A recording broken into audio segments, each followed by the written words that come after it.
I left my 4-year-old with my ex-wife for the weekend. On Sunday, my daughter called, whispering, "Daddy, come get me now." "What's wrong?" "Mom's boyfriend is here. He's doing things I can't even describe." I drove 90 miles per hour. When I broke down her door, what I saw made me call 911 immediately. You know that moment when your blood runs cold, when a picture, just a single image, rips open your entire world and shows you the monster lurking right beneath the surface. That's exactly what happened to me when I zoomed in on a reflection in a TV screen. It was my 4-year-old daughter, Emma, in the frame, but the chilling truth was reflected in the glass. The man my ex-wife was dating, watching her, not the movie. And in that instant I knew. Everything was about to change. For years, I'd been living in the quiet hum of my editing bay, surrounded by the ghosts of corporate neglect and rust-belt towns. My name's Reed, I'm 34, and I make documentaries, the kind that dig deep, ask uncomfortable questions, and expose truths people would rather keep buried. It's draining work, but it's my calling. My small loft studio in Denver is a chaotic wonderland of equipment, hard drives, and mountains of research. But amidst all that, there was Emma. My daughter. A text from my sister, Tracy, popped up on my phone. Emma's dance recital pics. She killed it yesterday. I swiped through them, a soft smile finally touching my face. My little girl, in her tiny pink tutu, her gap-toothed grin lighting up every single photo. Emma, she was my world. The one pure, undeniable joy that came out of my messy, imploded marriage to Amber.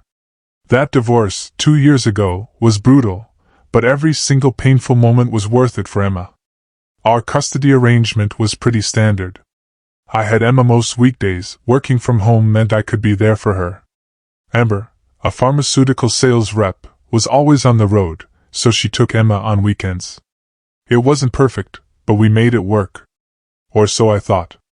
Then my phone rang.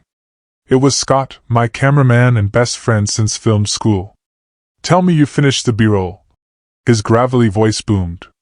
"We're already 2 weeks behind schedule." "Almost done," I told him, rubbing my tired eyes. "Just need to." I paused, hearing something odd in the background of his call. "Is that a police scanner?"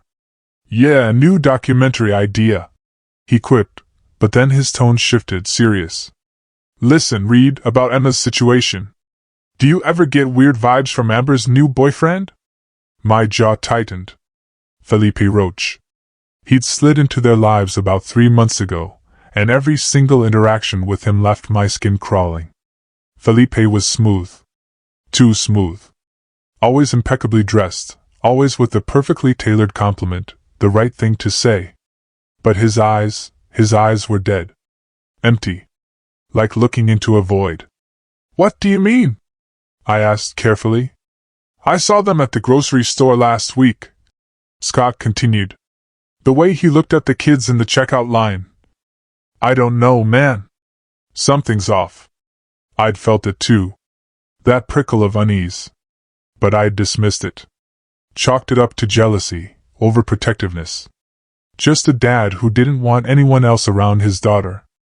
"I've been documenting everything," I admitted, my voice low. "Every pickup, every conversation, just in case."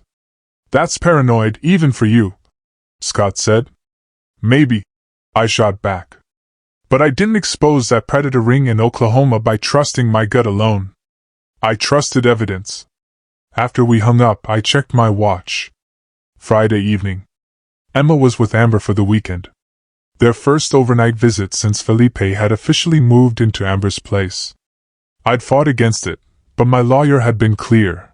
I had no legal grounds to prevent it unless I had concrete proof of danger. I pulled up a hidden folder on my computer. Durham vs. Carroll documentation. Inside, it was a meticulous collection, timestamp notes, recordings of tense exchanges, screenshots of Felipe's social media history before it abruptly went private. I'd been digging into Felipe's background for weeks, but the man was a ghost before 5 years ago. No college records, no employment history, nothing. He just appeared. That alone should have been a screaming red flag. My phone buzzed again. A text from Amber. Emma settled in. Stop worrying. We're watching a movie. Then, a photo of Emma on the couch. But something was wrong. Her smile didn't reach her eyes. She was clutching her stuffed rabbit, the one she only held when she was truly scared. I zoomed in. And that's when I saw it. The reflection in the TV screen behind her. Felipe. He wasn't watching the movie. He was watching Emma. My blood ran cold. The quiet before was over. Saturday morning arrived, and I hadn't slept a wink. My mind replayed every interaction Emma had ever mentioned about Mr. Felipe. Every tiny hesitation in her voice when I asked about him.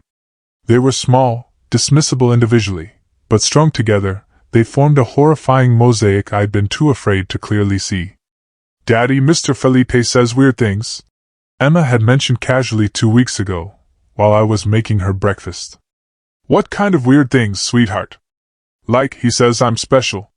That I'm different from other kids. He wants to take pictures of me. I'd confronted Amber immediately. She just laughed it off. He's a photographer, Reed. He takes pictures of everyone. You're being paranoid. But Felipe wasn't a photographer. I'd checked. He claimed to work in import-export, which meant everything and absolutely nothing. Saturday dragged. Each minute felt like an hour. I tried to work, but my mind was a fractured mess. I called Amber twice. Both went to voicemail. I texted. No response. By evening, my anxiety had curdled into something sharp, acidic. I drove to Amber's townhouse in Highlands Ranch, a 40-minute drive, my truck devouring the miles. Her car was there. Lights were on. Everything looked normal. But it wasn't. It couldn't be. I sat in my truck across the street for an hour, watching, my heart a dull, relentless drum. Around 9 p.m., Felipe's black Escalade pulled into the driveway. I watched him enter, carrying grocery bags and a bottle of wine.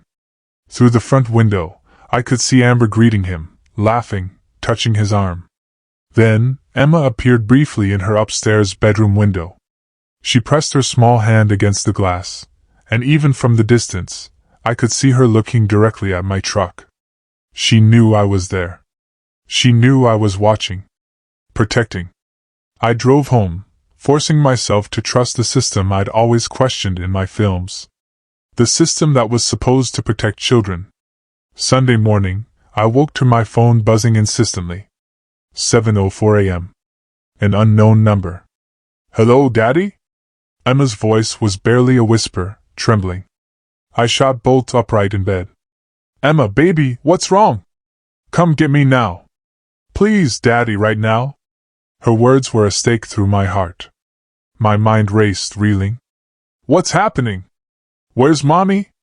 She went to the store with Mr. Felipe's friend. Daddy, Mr. Felipe is here. He's doing things I can't even explain. Her voice broke into a heart-wrenching sob. Emma, listen to me. I'm coming right now. Lock your bedroom door. Can you do that? It doesn't have a lock. Then push something against it. Your toy chest. Anything. I'm already in the car. I was grabbing my keys, my phone, my wallet, my breath catching in my throat. Stay on the phone with me, baby. He's calling me. I have to go. Emma? Emma? The line went dead. Midway subscribe line. If you're still holding your breath with me through this story, trust me, it only gets wilder. Make sure to hit that subscribe button. You don't want to miss what happens next, because some stories are too important to keep hidden. I don't remember getting into my truck. I don't remember pulling out of the parking garage. All I remember was my foot slamming the accelerator, the tires screaming, my truck hitting 90 miles per hour on E470, weaving through traffic like a man possessed. Every second felt like an eternity. Every red light I ran felt completely justified. My phone was on speaker. Voice command activated. Call 911. 911, what's your emergency? My 4-year-old daughter just called me, terrified. She's alone with a man I don't trust at 8425 Meadow Creek Lane, Highlands Ranch. Her mother left her there. She said he's doing things she can't explain. I'm 10 minutes away. Sir, remain calm. Units are being dispatched. Do not. I'm not waiting. I disconnected. Call Tracy. She answered on the first ring. Reed, it's Sunday morning. Emma called me. Something's happening. I'm almost there. I need you to call my lawyer now and call Scott. Tell him to meet me at Amber's with his camera. Everything needs to be documented. Oh my God, Reed, what? Just do it. I took the exit at 70, tires screaming in protest. 3 more miles. 2. 1. I wasn't just a father racing to save his daughter. I was an investigator. I'd spent a decade learning how predators operated, how they hid, how they manipulated systems designed to protect children. I'd interviewed survivors, exposed networks, destroyed carefully constructed lies. But this was different. This was Emma. I pulled onto Meadow Creek Lane, my truck mounting the curb in front of Amber's townhouse. The front door was locked. I didn't hesitate. I'd played football in college, maintained my build ever since. My shoulder hit the door twice before the frame splintered inward. Emma! The living room was empty. Normal, almost. Kids' toys scattered but arranged. Staged. I took the stairs 3 at a time. Emma! Her bedroom door was closed. I threw it open.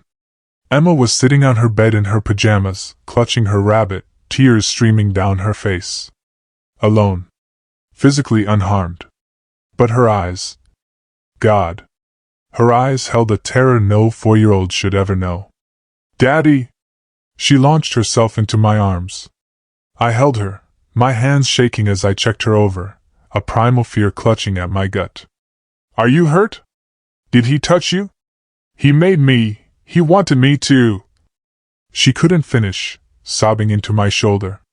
Then I heard movement downstairs. My protective instinct transformed into something raw, dangerous. I set Emma gently on the bed. Stay here, Daddy. Don't. But I was already moving. I descended the stairs to find Felipe Roach in the kitchen, calmly pouring coffee, still in a bathrobe. The man looked up with that same empty smile. Amber didn't mention you were stopping by. My fists clenched. Every documentary I'd made about justice, about doing things the right way, about exposing truth through evidence, it all evaporated in the face of this man's audacious composure. What did you do to my daughter? I don't know what you're talking about. Emma and I were just hanging out while Amber ran errands. Felipe's voice was casual. Practiced. Kids have active imaginations. She probably had a nightmare. You know how kids are. I stepped forward, and for just a second, Felipe's mask slipped, revealing something cold and calculating underneath. This wasn't panic. This was assessment. Planning his next move. You should leave before Amber gets back, Felipe said, his voice dropping slightly. This is her weekend. The wail of sirens cut through the air. Felipe's expression hardened. You called the cops? Or what?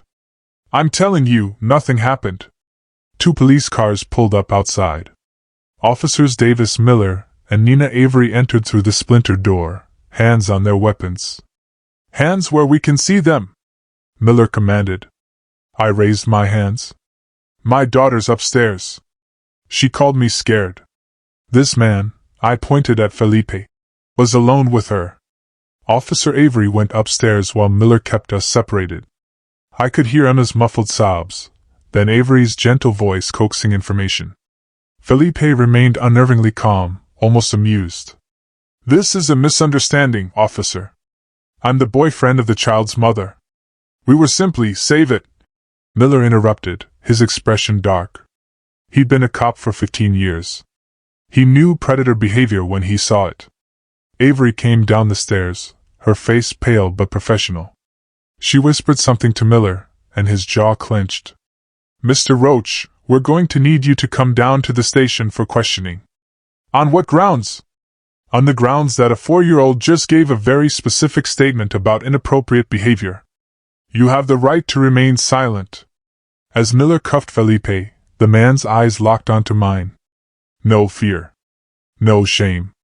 Just cold calculation, and something else, a promise. This wasn't over. Amber's car screeched into the driveway.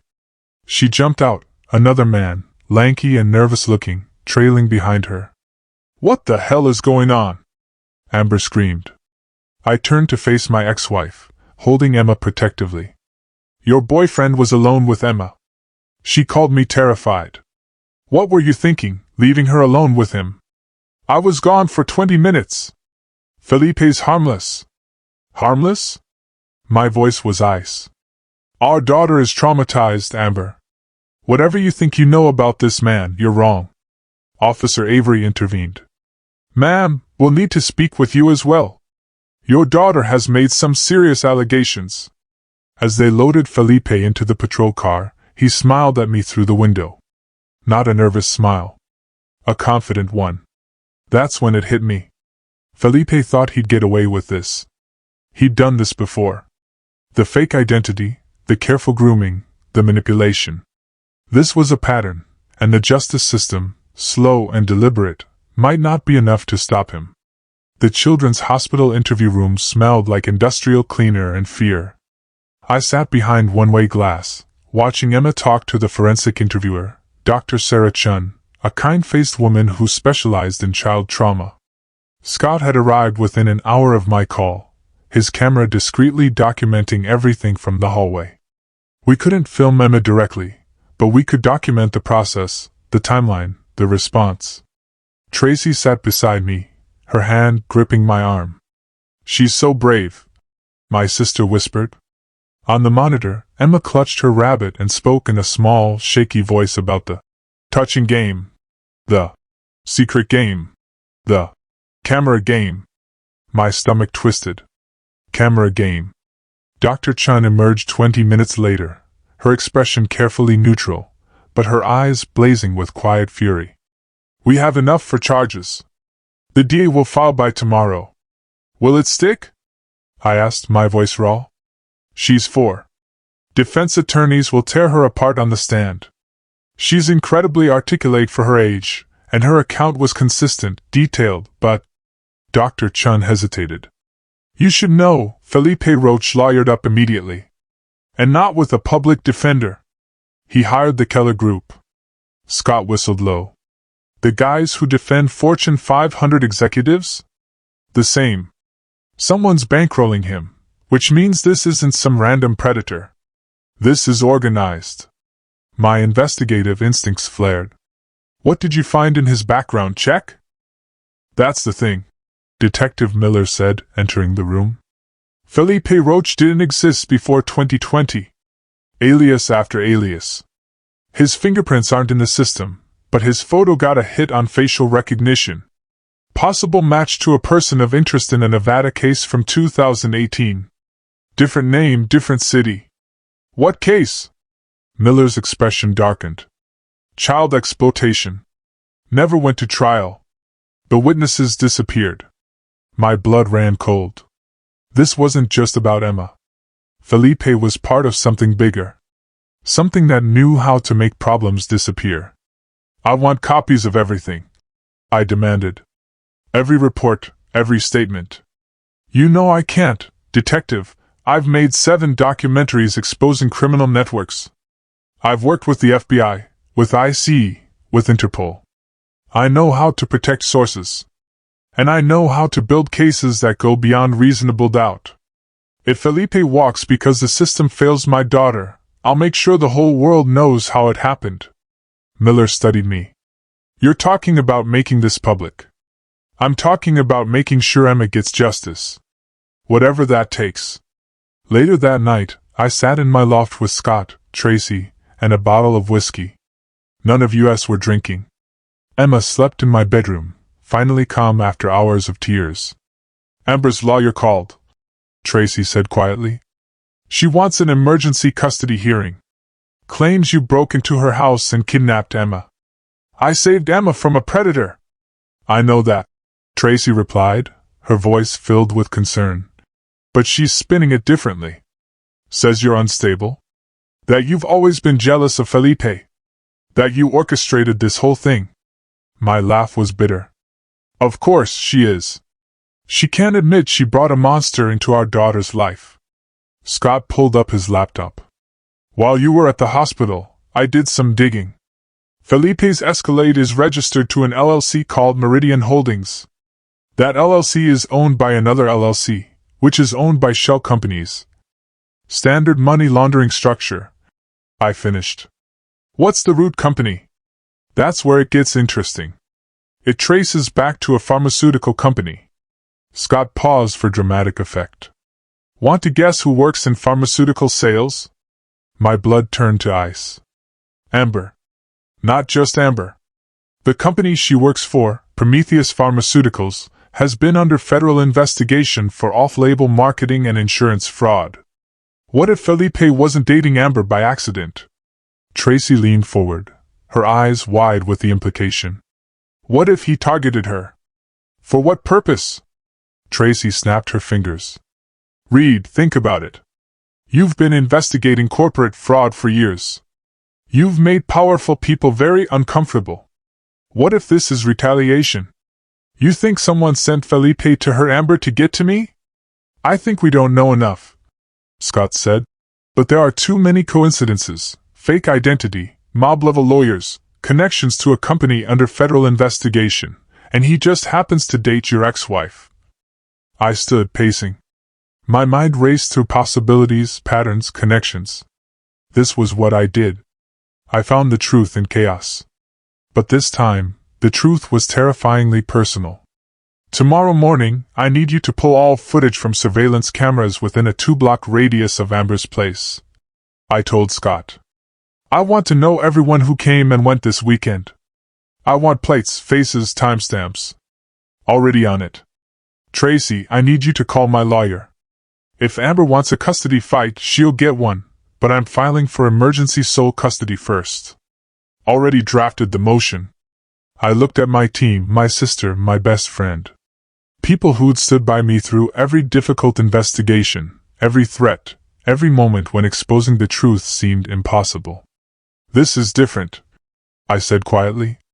This isn't about a story or a documentary. If we go after Felipe, really go after him, we're going to uncover things that powerful people want buried. They'll come after us. They already did, Scott said simply. They came after Emma. That was all I needed to hear. I opened my laptop and created a new folder. Project Reckoning. Inside, I began compiling everything. Every note, every photo, every suspicious detail about Felipe Roach. But this wasn't going to be a documentary. This was going to be a weapon. Because I'd learned something over 10 years of investigative journalism, the system worked, but slowly. And sometimes, monsters didn't wait for justice.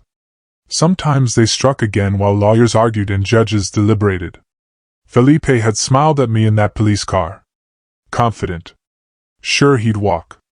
I would make sure that confidence was Felipe's last mistake. Monday morning. I stood in the Boulder County Courthouse, Emma's tiny hand clasped in mine.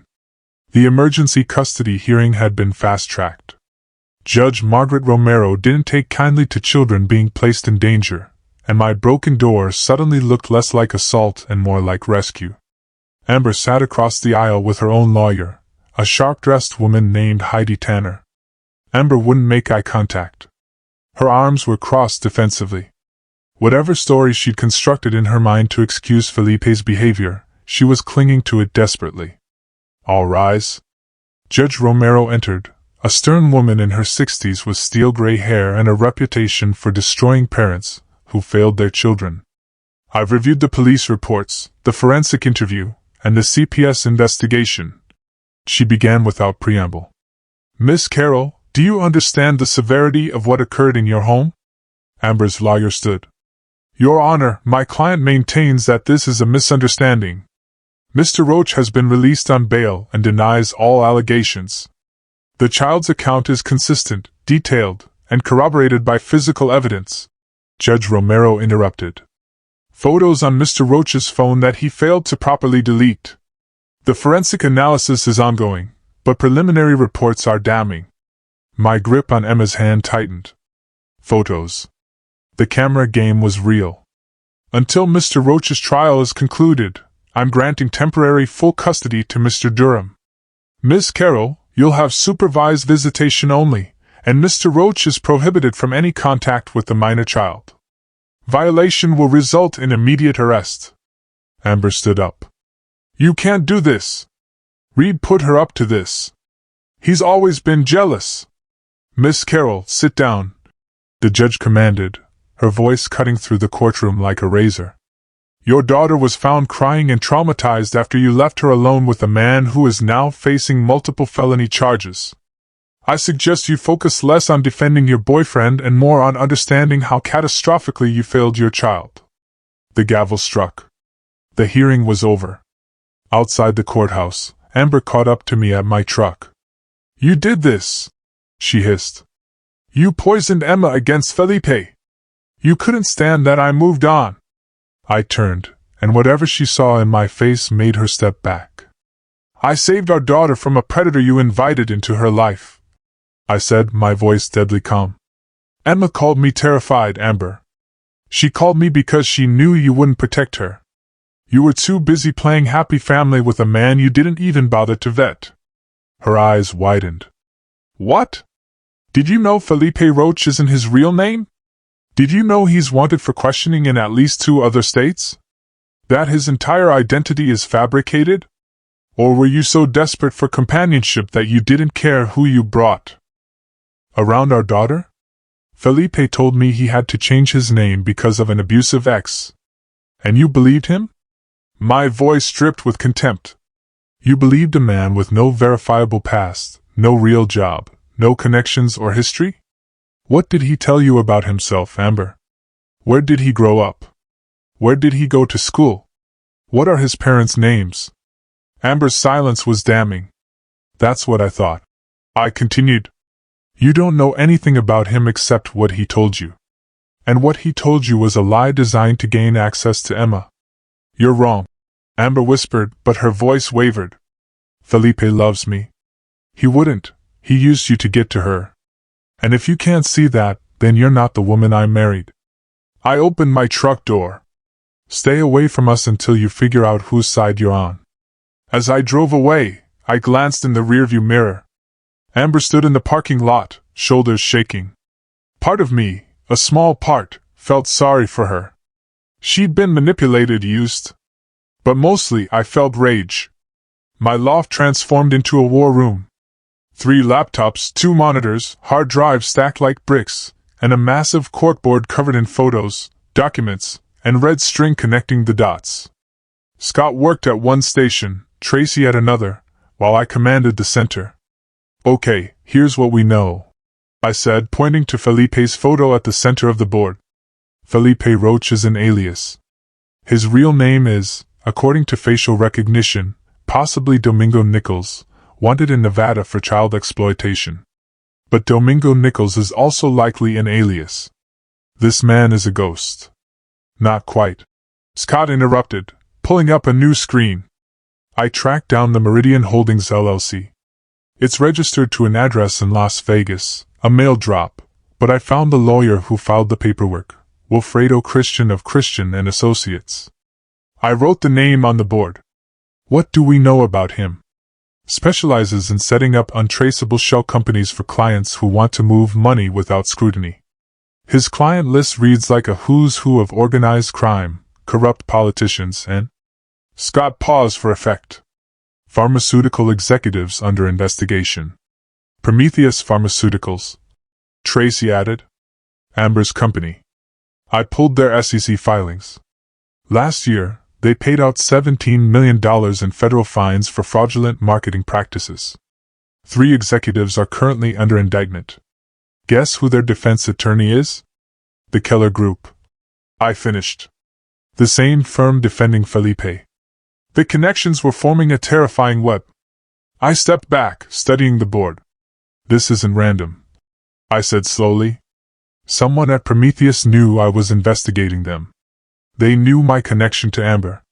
They sent Felipe to what? Tracy asked. Intimidate you? To destroy me. I corrected. Think about it. If Felipe had succeeded in abusing her more extensively, I'd be destroyed as a father and as an investigator. My credibility would be shot. I'd be too broken to finish whatever documentary I'm working on. And if Emma's trauma got blamed on the divorce on me. Scott's face paled. Jesus, you think Prometheus sent him specifically to hurt Emma? I think Felipe is a contractor, I said. A professional. He's done this before. Create a false identity, target a family, exploit children, disappear when things get hot. But someone pays him. Someone powerful enough to provide fake documents, expensive lawyers, and an exit strategy. So, we need to find who hired him, Tracy said. And we need to do it before his trial. I added. Because with the Keller group defending him, he might walk. They'll attack Emma's credibility, claim false memories, argue that I coached her. And if he walks... I didn't finish the sentence. We all knew. If Felipe walked, he'd disappear, and he'd do this to another child in another city with another name. I pulled up my encrypted communication channel, a secure network I'd built for my investigative work. I typed a message to one of my oldest sources, a federal investigator named Benny Cross, who specialized in organized crime. Need intel on a cleaner named Felipe Roach/Domingo Nichols. Possibly connected to Prometheus Pharmaceuticals. How deep does this go? The response came within minutes. Meet me. Usual place. 1 hour. Come alone. I grabbed my jacket. I'm meeting a source. Keep digging into Prometheus's executive structure. I want to know every name, every connection. Read. Tracy stood. If this is as organized as you think, these people are dangerous. They've already gone after Emma. What's to stop them from nothing? I interrupted, my voice flat. Which is why we move fast, and we stay ahead of them. I met Benny Cross in a parking garage downtown, the kind of location that screamed paranoid informant but was actually just practical. No cameras, no witnesses. Benny, in his late 50s, weathered and cynical from decades of chasing criminals who were always 2 steps ahead, lit a cigarette despite the no-smoking signs. Felipe Roach, he said without preamble. Also known as Domingo Nichols. Also known as Fidel Lane. Also known as God knows how many other names. You stumbled onto something nasty, Reed. Tell me he's part of a network. Not the kind you're thinking. Not a pedophile ring in the traditional sense. More like independent contractors who specialize in leverage. They target people in specific ways, gather compromising material, then use it for blackmail or manipulation. My blood chilled. Someone hired him to target Emma to get leverage over me. That's my read. Prometheus Pharmaceuticals has been desperate to shut down any investigation into their practices. 3 of their executives are facing federal charges, and they know more whistleblowers are coming. You've built a reputation for exposing corporate fraud. If you were working on something related to them. I wasn't, I said. My current project is about factory closures in the Midwest. Benny studied me. You sure? No preliminary research, no interviews, nothing that might have pinged their radar? I thought back. 3 months ago, right around when Felipe entered their lives, I'd interviewed a former Prometheus sales rep for background on pharmaceutical industry practices. I'd never followed up, moved on to other projects, but the interview was recorded, stored in my cloud drives. Son of a bitch. I muttered. They were watching me. They watch everyone who might be a threat. Felipe was insurance. If you did start digging, they'd have leverage. They could threaten to release whatever he collected, destroy your credibility, ruin your life. Except he got caught, which means they're scrambling. And a cornered pharmaceutical company with billions at stake. Benny flicked his cigarette. That's when people start disappearing. Evidence gets lost. Witnesses change their stories. So, what do I do? Benny smiled grimly. You do what you do best. You gather evidence. You build a case so airtight that even the Keller Group can't crack it. But you do it quietly, and you do it fast. And if the trial goes south, then you make sure Felipe disappears before he can hurt anyone else. Benny's expression was cold. I'm not saying that officially, you understand. But men like him don't stop. Ever. The system might fail. And when it does, sometimes justice has to be more creative. I understood. Benny had spent his career watching monsters slip through loopholes, hide behind lawyers, escape on technicalities. He was giving me permission, unofficial, deniable permission, to do whatever was necessary. One more thing, Benny said. Prometheus's CEO is Johnson LeBlanc. Former military intelligence, connected to some very dark operations in the Middle East. He doesn't lose. Ever. If you go after Felipe, you're really going after LeBlanc. Are you prepared for that? I thought of Emma's terrified voice on the phone. Her tears. Her trauma. Yes, I said simply. Good, because LeBlanc's already preparing his countermove. Your ex-wife? She's been meeting with Prometheus lawyers. They're going to paint you as an obsessed, vindictive ex-husband who fabricated this entire thing. They'll use Emma's young age against her. Argue that you coached her testimony. And they've got the resources to make it stick. Let them try. Benny crushed his cigarette under his boot. One last thing, the Nevada case, the one where Felipe's fingerprints matched.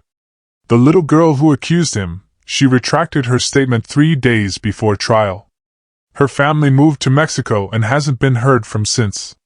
My fists clenched. They got to them. They always do.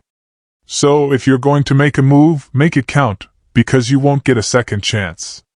As I drove back to my loft, my phone rang. Detective Miller. Reed, we've got a problem.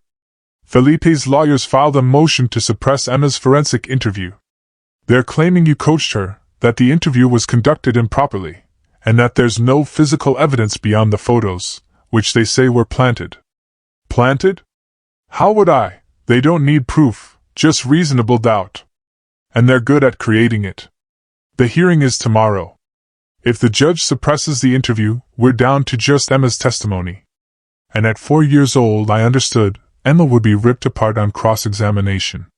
The case would collapse. I disconnected and made a decision. If the system was going to fail Emma, then I would build my own justice. I pulled up my documentary files and created a new project. The network. Not for public release. For insurance. For leverage. By morning, I'd have enough evidence to bury not just Felipe, but everyone protecting him. The war had just begun. The motion to suppress hearing was a bloodbath. I sat in the gallery, watching Felipe's defense team, 3 lawyers from the Keller Group, each one more expensive than my entire annual income, systematically dismantle the prosecution's case. Your Honor, the forensic interview was conducted under duress. Lead defense attorney Seymour Bates argued smoothly. The child had just experienced a traumatic intrusion by her father, who broke down a door in what can only be described as a violent rage. Is it any surprise that she repeated whatever narrative had been planted in her mind? Assistant DA Doris Chung looked young and overwhelmed. The interview followed all standard protocols. Protocols that require the child to be in a calm state, not actively traumatized by her father's actions. Bates interrupted. Furthermore, the so-called evidence on my client's phone consists of 3 photos of the child, fully clothed, smiling in broad daylight. Hardly the actions of a predator. Those photos were in a hidden folder. Chung protested. A folder my client uses for all personal photos out of respect for Miss Carroll's privacy. The prosecution is manufacturing sinister intent where none exists. I watched Judge Romero's expression carefully. She was skeptical of the defense's arguments, but the law was the law. Without proper foundation, Emma's interview could be thrown out. I'll take this under advisement, the judge finally said, ruling by Friday. I followed Chung into the hallway. You're letting them steamroll you. I'm doing my job with what I have. Chung snapped back. Which isn't much, thanks to your ex-wife's refusal to cooperate and the complete absence of physical evidence beyond those photos. What about Amber? Have you interviewed her? She's lawyered up. Claims she saw nothing inappropriate. That Emma and Felipe got along fine. That you've always been jealous and controlling. Chang's expression softened slightly. Look, I believe you. I believe Emma. But belief doesn't convict. Evidence does. And right now, Bates is making a compelling case that this is a custody dispute blown out of proportion. He's a professional, I said, my voice tight. Felipe. He knows how to leave no trace. Then we need to find a trace. Fast. I returned to my war room. Scott and Tracy had made progress. They'd identified 5 other women in 3 states who dated men matching Felipe's description. All had young children. All relationships ended abruptly when the men vanished. None of them filed police reports, Scott said. But I found social media posts, complaints to friends, weird details that match Felipe's MO. The guy has a type: single mothers with resources, jobs that require travel, ex-husbands who aren't in the picture. Except I am in the picture, I noted. Which means either he got sloppy or you were specifically chosen, Tracy finished. Because of your investigative work. I pulled up the Prometheus Pharmaceuticals files I'd been compiling. Johnson LeBlanc, the CEO, stared back from his official photo. A stern man in his 50s with military bearing and cold eyes. LeBlanc's background was impressive and disturbing: Army intelligence, private security contracting in Iraq, then suddenly legitimized as a pharmaceutical executive. But his real specialty, according to Benny's sources, was making problems disappear. I need to interview LeBlanc, I said. Are you insane? Scott burst out. The man who possibly ordered Felipe to target Emma? You want to walk into his office? I want him to know I'm coming for him, I corrected. I want him off balance, worried. Predators like LeBlanc are used to operating in shadows. Drag them into the light and they panic. Or they kill you, Tracy said bluntly. Which is why you'll both have copies of everything we've uncovered. If anything happens to me, it all goes public. LeBlanc needs to know that. I stood. Set up the interview. Tell him I'm doing a documentary on pharmaceutical industry practices and want his perspective. Make it sound innocent. The interview was granted for Thursday afternoon at Prometheus's downtown Denver headquarters, a gleaming tower that screamed corporate wealth and power. I entered with my camera equipment, Scott, of course, operating, with a body camera hidden in his jacket for backup. We were led to a conference room with floor-to-ceiling windows overlooking the city. Johnson LeBlanc entered precisely on time, flanked by 2 lawyers and a PR representative. He was exactly as his photo suggested: rigid, controlled, dangerous. Mr. Durham. LeBlanc's handshake was firm. I understand you're working on a documentary about our industry. Among other things, I replied smoothly, settling into the interview setup. I appreciate you taking the time. I know you're dealing with some ongoing legal matters. A flash of annoyance crossed LeBlanc's face. All companies face regulatory scrutiny. It's the nature of the business. Of course. But 3 executives indicted simultaneously seems unusual. We cooperate fully with all investigations and are confident the truth will prevail. I smiled. Truth is what I do. Finding it, exposing it, making sure it doesn't stay hidden. The lawyers shifted uncomfortably, sensing the subtext. I also wanted to ask about a man named Felipe Roach.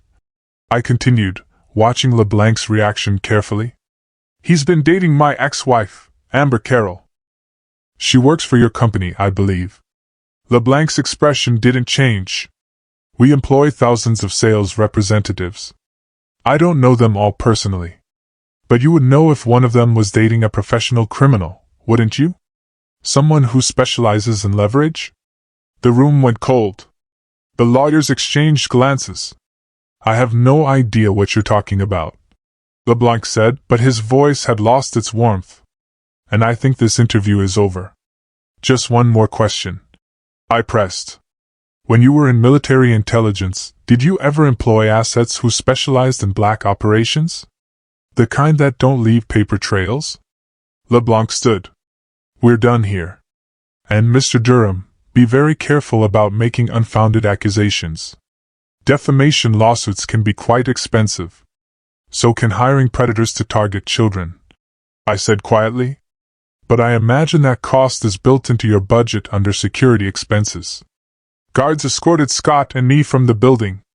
Once in the parking garage, Scott let out a breath. Holy shit, Reed. You just accused a billionaire CEO of conspiracy to commit child abuse. I needed him to know I'm not backing down. That I know what he did. And now he knows you're a threat. What if he... Scott's phone buzzed. Then mine. Multiple notifications flooded in simultaneously. I pulled up an alert. A news story breaking on every major outlet. Investigative filmmaker accused of fabricating child abuse case in custody dispute. My blood turned to ice as I read. Anonymous sources claimed I had a history of manipulating footage, coaching interview subjects, creating false narratives. Screenshots of evidence showing me researching how to coach a child witness. Bank records showing payments to Dr. Sarah Chun, payments that didn't exist but looked real enough. Texts between me and Emma that appeared to show coaching, fabricated, but expertly done. It's all fake, Scott said, scrolling through. But it looks real. LeBlanc, I said grimly.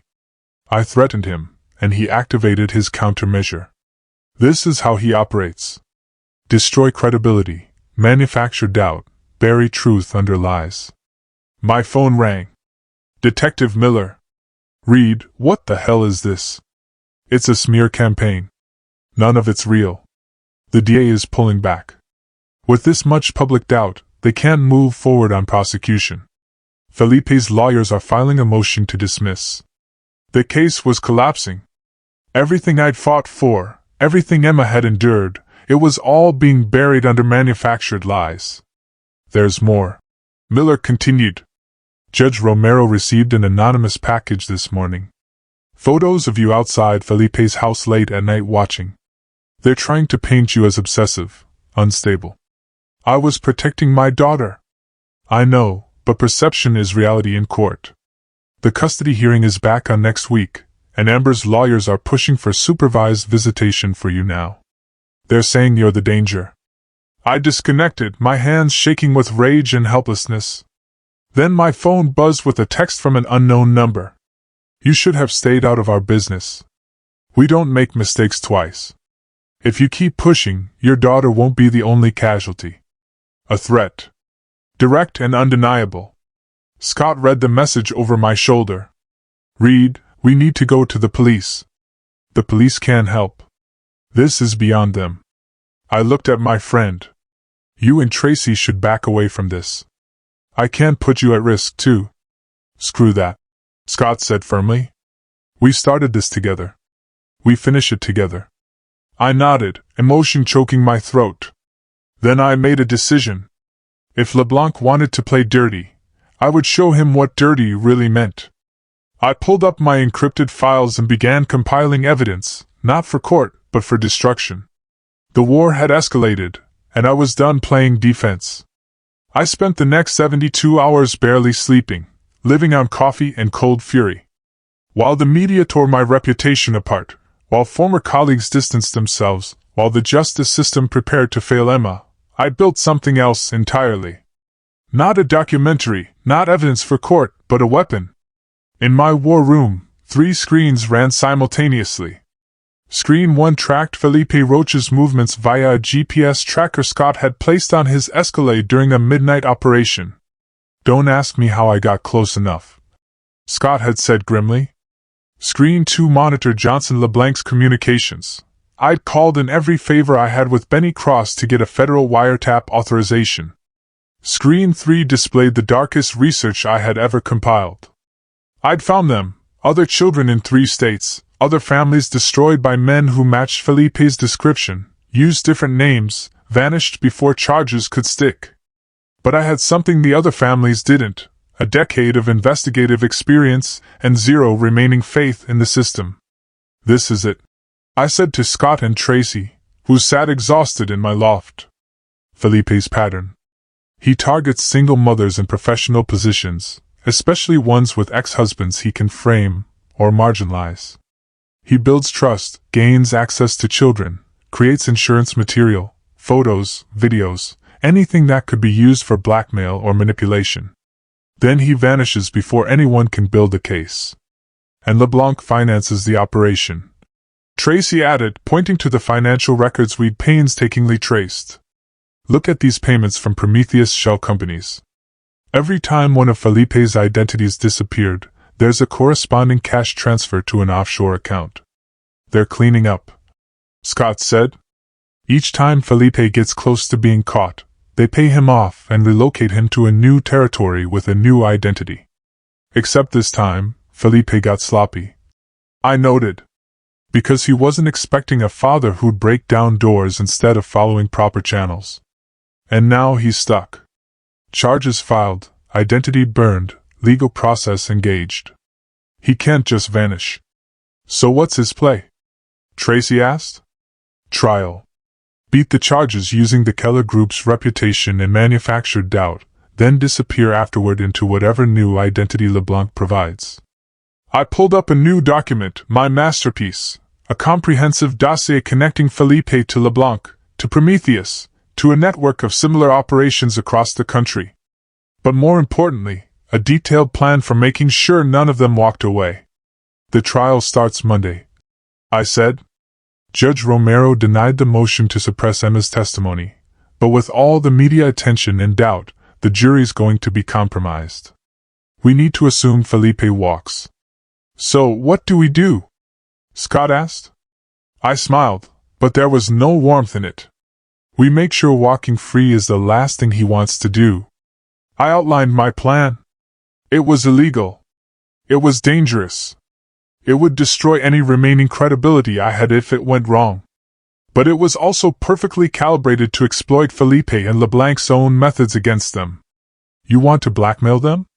Tracy said slowly. Using the same tactics they used? I want to make them choose between justice and survival. I corrected. If the legal system won't protect Emma, then I'll create a situation where they protect themselves by confessing. That's insane, Scott said, but he was smiling. I'm in. Tracy looked between us. You know, this could go horribly wrong. It already has, I said quietly. Emma's traumatized. My reputation is destroyed. The justice system is preparing to let a predator walk free. How much worse can it get? You could end up in prison. Then I'll be in prison knowing I protected my daughter and stopped a monster from hurting anyone else. That's a trade I'll make. The plan kicked off Friday night. Scott planted hidden cameras throughout the Prometheus building, including in LeBlanc's office. Security was tight, but Scott had spent months shadowing corporate espionage experts for a documentary. He knew every trick. I leaked fake documents to LeBlanc's team, suggesting that a federal whistleblower had emerged from within Prometheus, ready to testify about the network of contractors like Felipe.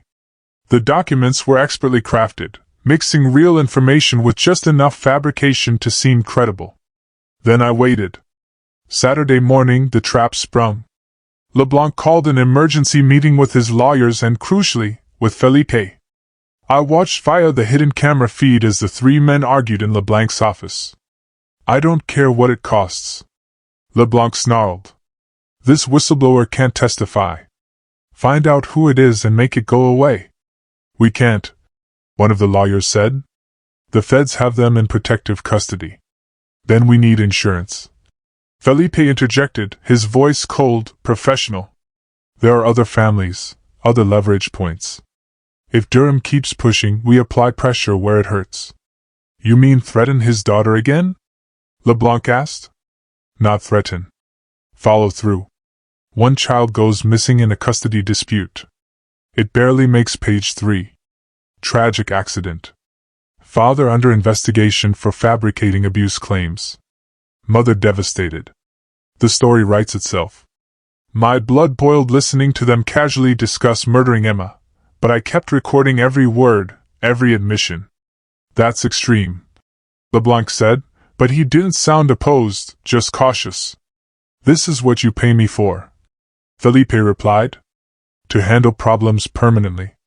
Durham's a problem. His daughter is leverage. We use leverage. And the trial? I'll walk. The jury's already contaminated with doubt. Worst case, hung jury. And we try again. But Durham needs to understand that continuing his investigation will cost him everything. There it was. Confession, conspiracy, intent. All recorded. All admissible. Well, admissible enough if I could find the right prosecutor. But I wasn't done. Phase 2 of the trap required something more personal. Sunday evening, I arranged a meeting with Felipe. I used Amber as the intermediary, convincing her through a carefully worded text that I wanted to clear the air before trial, discuss Emma's well-being, maybe find a peaceful resolution. Amber, still half believing in Felipe's innocence and desperate to avoid the publicity of a trial, set it up. The meeting was at a neutral location, a parking lot near the Prometheus building. Felipe arrived alone, confident, smiling that empty smile. Reed. I'm surprised you wanted to meet. I want this over, I said, keeping my voice level. Emma doesn't need to go through a trial. Maybe we can come to an understanding. An understanding? Felipe's eyes glittered. What kind of understanding? You walk away. Leave town. Leave Amber. Leave us alone. I won't pursue the charges. Felipe laughed. You don't have the authority to drop charges. The state does. I can convince Emma to recant. Say she misunderstood. That I overreacted. Without her testimony, you walk anyway. Why would you do that? I stepped closer. Because I know who you really are. I know about LeBlanc, about the network, about the other families. And I know that if this goes to trial, you'll retaliate. So, I'm offering you an out. Take it and disappear, or we both lose. Felipe studied me. And for the first time, I saw uncertainty in those dead eyes. You're bluffing, Felipe said. You don't have anything real on LeBlanc or me. Just theories. Try me, I replied. Then I played my trump card. I know about the Nevada case. I know the family that disappeared. I found them, Felipe. They're alive, in witness protection, ready to testify. I know about the operation in Arizona, the one in Texas.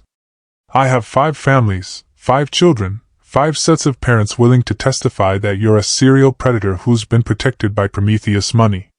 That was a lie. I hadn't found the families yet. But Felipe didn't know that. Even if that were true, Felipe said slowly, it would take years to prosecute, and you'd have to survive that long. Is that a threat? It's a reality. You've already been framed as an obsessive, unstable father. One more tragedy, and Emma ends up as just another statistic. Felipe leaned in, dropping all pretense. You can't win this, Reed. The system is bought and paid for. The lawyers, the judges, the media. We control all of it. You're just one man trying to fight a machine, and machines crush people. I smiled. You're probably right. But here's the thing about machines. They're predictable. And I've spent 10 years learning how to break them. I pulled out my phone and played the audio from Saturday's meeting. LeBlanc's voice, Felipe's voice, discussing murdering Emma. Felipe's expression changed. Not panic. Calculation. That's inadmissible. You recorded it illegally. True. But I'm not giving it to a court. I'm giving it to the media. By tomorrow morning, every news outlet will have this audio. Your face will be everywhere. Your real face, connected to every identity you've ever used. And then I'll release the documentary I've been making, the one that connects you to LeBlanc, to Prometheus, to a nationwide network of child exploitation. You won't be able to vanish this time, Felipe. You'll be too famous. You'll destroy yourself, too. Your career, your credibility, already destroyed. I interrupted. LeBlanc made sure of that. So now I've got nothing to lose and everything to fight for. Can you say the same? For the first time, Felipe looked genuinely afraid. What do you want? A confession. On camera. Everything. Your real identity. How you operate. Who hired you? How many children you've targeted. You give me that. And maybe I don't release the LeBlanc audio. Maybe you get to play out, serve your time, and eventually disappear into obscurity. And if I don't? Then you become the most wanted man in America, and every police department, every FBI field office, every vigilante parent group will be hunting you. How long do you think you'd last? Felipe was trapped, and he knew it. I'd learned from a decade of investigations that predators like Felipe operated on cost-benefit analysis. As long as the benefit outweighed the risk, they continued. But flip that equation, and they fold. You've got 24 hours. I said. Meet me at my studio tomorrow at noon with your confession, or I release everything I have. Your choice. I walked away, my heart pounding, knowing I'd just bet Emma's safety on a desperate gamble. Monday morning, the day of the trial. I sat in my studio with every camera I owned trained on a single chair. Scott monitored the equipment while Tracy sat with Emma in a safe house 3 states away. I wasn't taking any chances. Detective Miller stood in the corner, arms crossed. This is insane. Even if he shows up, even if he confesses, a coerced confession is inadmissible. I'm not coercing him, I replied. I'm offering him a choice. At noon, Felipe walked in. He looked different, disheveled, scared, human for the first time since I'd met him. The cameras stay off, Felipe said immediately. No deal. You confess on camera, or I release the LeBlanc audio to CNN in 5 minutes. Felipe's jaw clenched. You're destroying an innocent man's life. Innocent? My laugh was bitter. You threatened to murder my daughter 2 days ago, on tape. You've targeted at least 5 other families that we know of. How many others, Felipe? How many children? Silence. Sit down, I commanded. Felipe sat. The cameras rolled. State your real name. Domingo Nichols. Felipe's voice was flat. Defeated. And before that, Fidel Lane. Before that, Tomas Walters. I've used 7 different identities in 12 years. What do you do? I'm a contractor. I specialize in leverage operations. Explain that. People pay me to get close to targets, gather compromising material, create situations that can be exploited later. Usually, it's corporate espionage or political opposition research. Sometimes it's other things. Like children. Felipe's eyes flickered. Like children? How many have you targeted? I don't keep count. Maybe 20, maybe more. I don't know. The number hit me like a physical blow. 20 children. 20 families destroyed by this monster. And Johnson LeBlanc hired you to target my daughter? Indirectly. His people reached out, said you were digging into Prometheus, that you needed to be neutralized. The original plan was just to gather blackmail material, photos, videos, whatever I could use to make you back off. But then... Felipe trailed off. But then what? But then I realized your daughter was perfect. Young enough to be vulnerable. Old enough to be traumatized effectively. And you're the type of father who'd break himself trying to save her. It was a perfect leverage situation. You planned to abuse my daughter as leverage? That's what I was paid to do. Detective Miller made a noise of disgust. I held up a hand, keeping my voice steady despite the rage boiling inside me. And the other families? The ones in Nevada, Arizona, Texas? Similar operations, different clients. Politicians, corporate executives, wealthy individuals who needed problems to go away. Children make excellent leverage. Parents will do anything to protect them. Once you have material, you can control entire families. Did you hurt those children? Felipe's pause was damning. I did what was necessary for the operation. Did you hurt them? My voice rose. Yes. Barely a whisper. Yes, I hurt them. The confession lasted 90 minutes.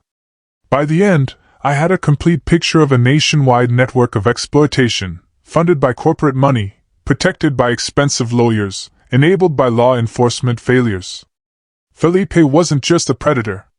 He was a mercenary predator, selling his services to the highest bidder. When it was over, Detective Miller arrested Felipe immediately. We'll add conspiracy, racketeering, interstate crimes. He's never seeing freedom again. What about LeBlanc? I asked. The audio you recorded won't hold up in court, but it'll be enough to get federal investigators involved. Combined with Felipe's testimony, we can build a RICO case against Prometheus. I nodded, exhausted. Emma. With this confession, the custody case is over. You'll have full custody. And Amber? Miller paused. She's been cooperating. She had no idea what Felipe really was. She's devastated. I felt a flash of sympathy for my ex-wife, but only a flash. She brought Felipe into Emma's life. Whatever guilt she felt, she'd have to live with that choice. The trial was postponed indefinitely as prosecutors scrambled to incorporate the new evidence. The media, which had been so eager to destroy my reputation, now pivoted to the bigger story: corporate conspiracy, child exploitation, a network of predators protected by wealth. My documentary, which I'd planned as insurance, became a bombshell exposé.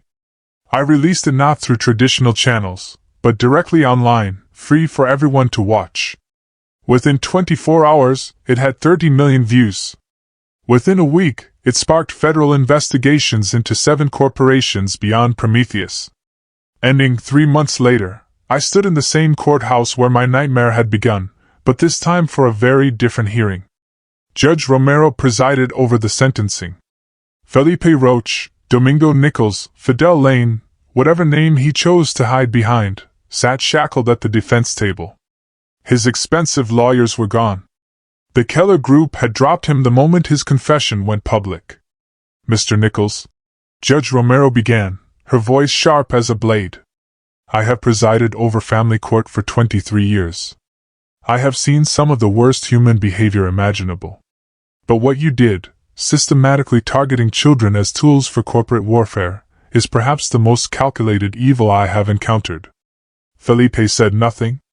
You will serve 15 consecutive life sentences with no possibility of parole. You will be placed in a facility where you will have ample time to contemplate the lives you destroyed. May God have more mercy on you than you showed those children. The gavel fell. Felipe was led away, finally stripped of all pretense and power. But I didn't feel heroic. I felt tired. Mr. Durham, how does it feel to get justice for Emma? Do you think Johnson LeBlanc will face charges? What's next for you? The press swarmed. I held up a hand. I'm not a hero. I'm just a father who did what any parent would do. The real heroes are the investigators who built the federal case, the prosecutors who saw it through, and most importantly, the survivors, including my daughter, who had the courage to speak their truth.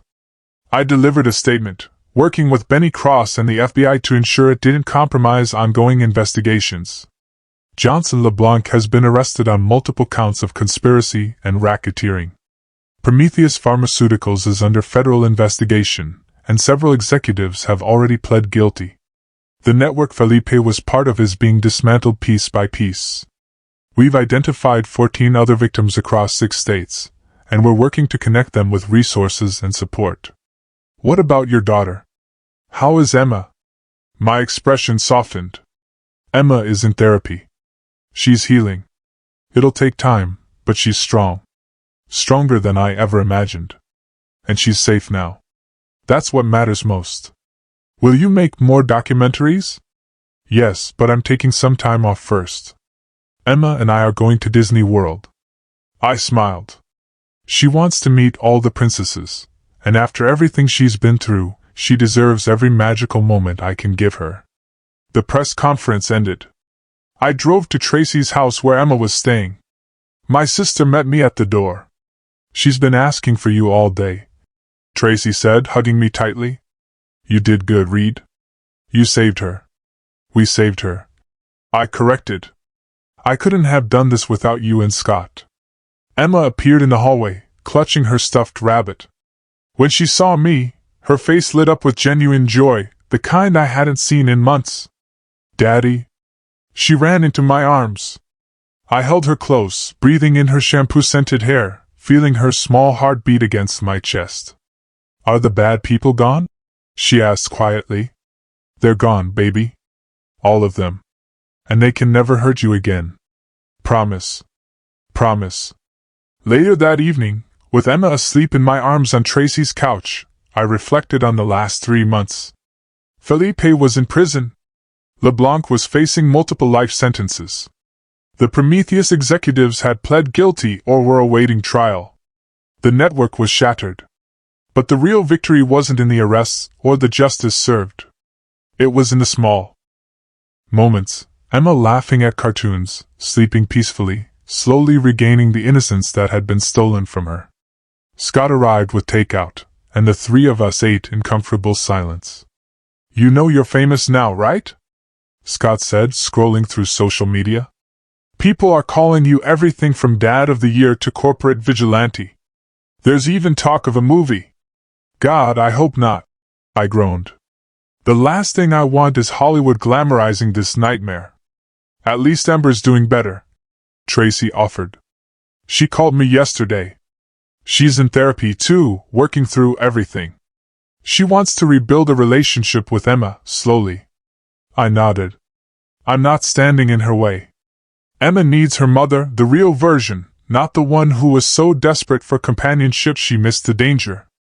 If Amber can get there, I'll support it." "That's big of you." "It's not about me or Amber. It's about what's best for Emma."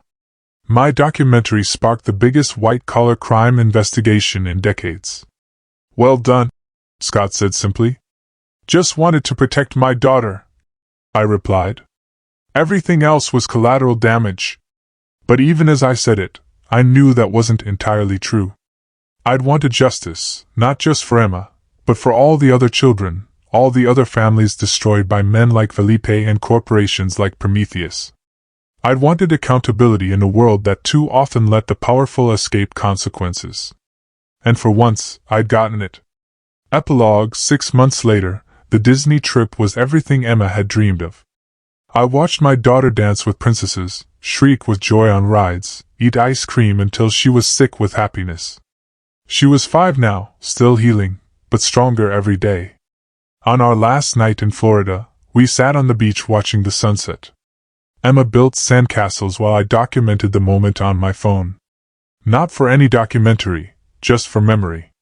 "Daddy," Emma looked up at me with those wise, old eyes that still broke my heart. "Are you happy right now?" "I'm the happiest I've ever been, sweetheart." "Me too." She returned to her castle. "I'm glad the bad people are gone." "Me too, baby." "Me too." My phone rang. "Amber." We talked occasionally now, carefully rebuilding a co-parenting relationship. "Hey," I answered. "Hey, how's Disney?" "Perfect." Emma says hi. "Tell her I love her." "And read." Amber's voice caught. "Thank you. For everything. For being the father she needed when I failed her. For saving her when I couldn't. For everything. She's our daughter, Amber. We both do what we have to do."